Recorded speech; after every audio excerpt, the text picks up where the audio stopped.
31 डिसेंबर 2024 रोजी वाल्मिक कराड पोलिसांना शरण आला। त्यापूर्वी त्याने एक व्हिडिओ रेकॉर्ड केला होता।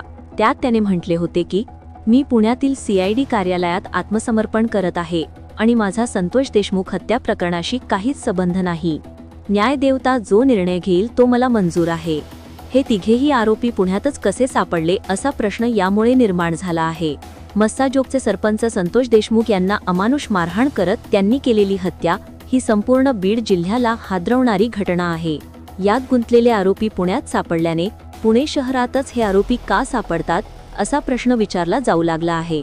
बारकाईने पाहिले असता या दोन प्रकरणातीलच आरोपी नाही तर बीड जिल्ह्यातील अनेक गुन्हेगार कट कारस्थाने आणि खंडणी प्रकरणी गुंतलेले आरोपी पुण्यात आश्रय घेत असल्याचे दिसून येत आहे। एकेकाळी सांस्कृतिक सुशिक्षितांचे मध्यमवर्गीयांचे शांत निवांत पुणे अशी असणारी ओळख कालांतराने भाईंचे पुणे अशी निर्माण झाली। 80-90च्या दशकात पुण्यात गुन्हेगारी टोळ्या सक्रिय होत्या। खास करून दाऊद इब्राहिमची दहशत असताना त्याच्या टोळ्या पुण्यात खंडणी व जमीन व्यवहारांमध्ये सक्रिय होत्या। पुण्यातील वाढत्या शहरीकरणामुळे आणि बाहेरून आलेल्या लोकसंख्येमुळे शहरात अशा टोळ्यांचे जाळे निर्माण झाले होते। आजही खंडणी, आर्थिक गुन्हे आणि राजकीय संघर्षात गुंतलेल्या आरोपींना पुण्यासारख्या मोठ्या शहरात सहज लपता येते। पुणे पोलीस सजग असतात, सतर्क असतात, मात्र पुणे इतकी विस्तारले आहे की तिथे लपून राहणे फार कठीण जात नाही, ज्यामुळे हे शहर गुन्हेगारांसाठी एक सुरक्षित आश्रयस्थान बनत गेले। संतोष देशमुख हत्या प्रकरणातील फरार आरोपी सुदर्शन घुले, सुधीर सांगळे यांना पुण्यातून अटक करण्यात आली। त्यापूर्वी वाल्मिक कराड हा देखील पुण्यामध्येच शरण आला होता। बीडपेक्षा पुणे इले लपण्यासाठी अधिक सुरक्षित आहे। आतापर्यंत अटक करण्यात आलेल्या या तीनही आरोपींची बीड जिल्ह्यातील पाळेमुळे पोलिसांनी शोधून काढली होती। ते कुठे लपून बसू शकतात हे देखील बीड पोलिसांना माहिती होते। त्यामुळे या सगळ्या ठिकाणांवर पोलिसांनी आधीपासूनच पाळत ठेवलेली होती। बीड जिल्ह्यात लपून बसणे हे या तिघांसाठी अडचणीचे होते। यामुळे त्यांनी पुण्याची निवड केली होती। पुण्यातील गुन्हेगारांच्या जाळ्यामार्फत या आरोपींची गुपचूप संपर्क साधणे, त्यांना हवी ती मदत पोहोचवणे हे सोपे होते। या आरोपींना लपवणं आणि त्यांना हवी तेव्हा हवी तेवढी आर्थिक मदत पोहोचवणं हे देखील पुण्यामध्ये सोपे होते। योगायोग असा की बीडमधील गुन्ह्याचे आरोपी पुण्यात लपून बसले होते आणि या प्रकरणांचा तपास करत असलेल्या CIDचे मुख्यालयही पुण्यातच आहे। वाल्मिक कराड हा याच कार्यालयात शरण आला होता। मात्र घुले आणि सांगळे यांना बीड पोलिसांनी पुण्यातून अटक केली। मराठवाड्यातून येऊन पुण्यात स्थायिक झालेल्यांची संख्याही मोठी आहे। पुण्यात मराठवाड्यातील नातेवाईकांची संख्याही लक्षणीय असल्याने या नातेसंबंधांचाही गुन्हेगारांना लपण्यासाठी फायदा होतो। अनेकदा पोलिसांना गुन्हेगारांचे पुण्यात कोण नातेवाईक, मित्र किंवा ओळखीचे आहेत ज्यांच्याकडे आरोपी राहू शकतो हे कळत नाही। याचाही अनेकदा आरोपींना फायदा होतो। असा दावा केला जात आहे की वाल्मिक कराड शरण आला तेव्हा सुदर्शन घुले आणि सुधीर सांगळे हे दोघेही पुण्यात होते। बीडच्या मस्साजोगचे सरपंच संतोष देशमुख यांच्या हत्येच्या प्रकरणातील मुख्य आरोपी सुदर्शन घुले आणि सुधीर सांगळेला पुण्यातून अटक करण्यात आलेली होती। खंडणी प्रकरणी वाल्मिक कराडने 31 डिसेंबर रोजी CIDला सरेंडर केलं होतं। त्यानंतर अनेक दिवसांपासून फरार असलेले सुदर्शन घुले आणि सुधीर सांगळेला 3 जानेवारीला पोलिसांनी ताब्यात घेण्यात आले।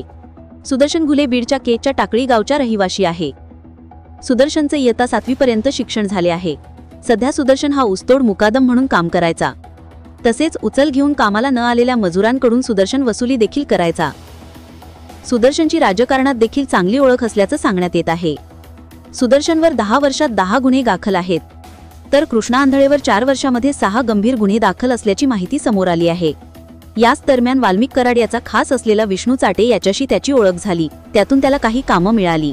राजकीय नेते, पक्षाचे काम करणे, व्यवहार सांभाळणे अशा कामात तो तरबेज असल्याचे गावकरी सांगतात। हत्या प्रकरणातील फरार आरोपींना पळून जाण्यास मदत केल्याच्या संशयातून डॉक्टर संभाजी वायभसे, त्याची वकील पत्नी आणि एकाला काल SITने नांदेडमधून ताब्यात घेतलं। या तिघांची रात्री उशिरापर्यंत पोलिसांनी कसून चौकशी केली। त्यातूनच मुख्य आरोपी सुदर्शन घुले आणि सुधीर सांगळेचा ठाव ठिकाणा समजला असं पोलिसांनी आपल्या प्रेस नोटमध्ये म्हटलंय। मुख्य आरोपींची डॉक्टर वायभसेने घटनेच्या दिवशी संपर्क केला होता, तसंच पैसेही डॉक्टरनेच पुरवले होते असं तपासात उघड झालंय। संतोष देशमुख प्रकरणामध्ये वारंवार आवाज उठवत असलेले भाजप आमदार सुरेश धस यांनी या प्रकरणावर प्रतिक्रिया देताना सुदर्शन घुले हा केवळ प्यादे आहे, मुख्य आरोपी आका आहे असं म्हटलं आहे। मी ज्यांचा उल्लेख आका असा करतो ते आकाच मुख्य आरोपी आहे।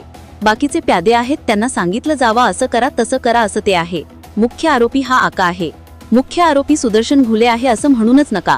सुदर्शन घुले हा फक्त अंमलबजावणी करणारा आहे, परंतु हे जे आदेश दिलेले आहेत खंडणीसाठी त्या कंपनीच्या साहेबांना उचलून आणा, तो हा प्रकरणाचा मुख्य आरोपी आहे असं माझं मत आहे, असेही पुढे धस यांनी म्हटलं आहे। मित्रांनो, तुम्हाला काय वाटतं? बीड सरपंच हत्या प्रकरणाला राजकीय वळण लागले आहेत का आणि या हत्येपाठीमागे कोण आका असेल याबाबत आपले उत्तर कमेंट बॉक्समध्ये व्यक्त करा। तुम्ही जर आमचे चॅनल अजूनही सबस्क्राईब केलं नसेल तर सबस्क्राईब करा, बेल आयकॉन प्रेस करा, जेणेकरून आमचे असेच नवनवीन व्हिडिओ व राजकीय घडामोडी सर्वप्रथम तुम्हाला या चॅनलवर बघायला मिळतील. तर मित्रांनो, तुर्तास धन्यवाद. जय महाराष्ट्र. भेटूया पुढच्या व्हिडिओमध्ये एका वेगळ्या विषयासह.